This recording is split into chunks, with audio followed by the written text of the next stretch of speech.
Your brain is organized to reflect everything you know in your life. Your brain is a record of the past. It's an artifact of everything you've learned and experienced at this moment. Feelings and emotions are the end product of past experiences, and we can remember experiences better because we remember how they feel. So most people wake up in the morning and they start remembering all their problems, and those problems are connected to certain people and certain things at certain times and places. The moment they start thinking about those problems, they're thinking in the past. Those problems have an emotion associated with them, and the moment they start feeling those emotions, the body, as the unconscious mind, doesn't know the difference between an experience that's creating an emotion and the emotion the person's fabricating by thought alone. Now, thoughts are the language of the brain, and feelings are the language of the body.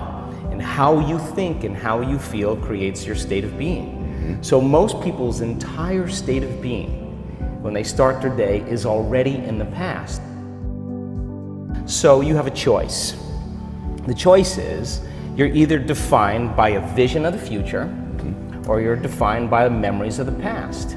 And when you decide to say, okay, I'm going to change, and you decide one thing: I'm not going to eat this food, I'm going to wake up earlier, I'm going to do something aerobic, I'm not going to have sugar after 6 o'clock, whatever it is, the person, whatever choice a person makes.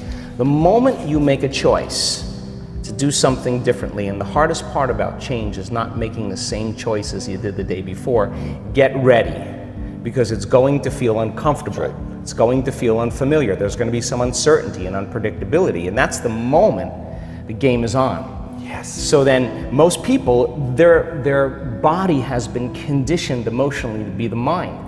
So now the body says, wow, I'd rather hang on to my guilt than take a chance and possibility. I'd rather live in fear than trust in the unknown. So once the person feels uncomfortable, the body goes, whoa, wait a second, we're out of the program here, and body starts influencing the mind. That's right. So it says, start tomorrow, you'll never change, you don't have the money to do this, you're not good enough, your mother told you were this, your father's fault, it's your ex's fault, you know, all of the voices that come up. Now here's the deal, if you respond to those voices, those same thoughts as if they're true, by the way, they're always going on behind the scenes of your awareness, but now they're amplified because you're outside your comfort zone.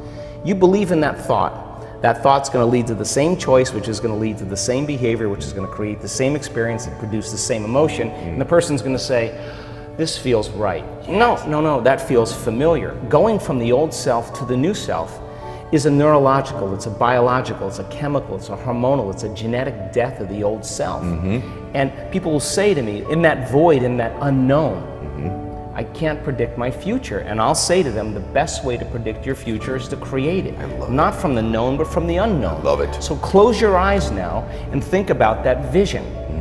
Once you start thinking about that vision of your future, you're activating the creative centers in your brain.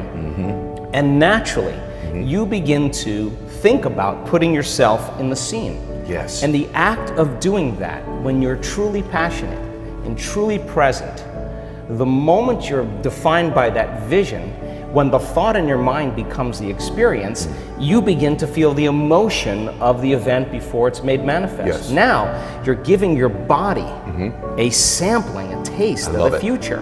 And now, if a thought and a feeling create a new state of being, you're combining a clear intention with an elevated emotion, and now you're beginning to change your biology, and you're seeing a whole new landscape that you could never see before, because you're no longer viewing your future through the lens of the past. I love this. Now, this requires then something really specific, because most people will wait for their wealth to feel abundance. They'll wait for their success to feel empowered. They'll wait for their new relationship to feel loved. They'll get all these things when. Yes. So think about that. The absence of getting those things causes people to live in lack their entire life. That's right.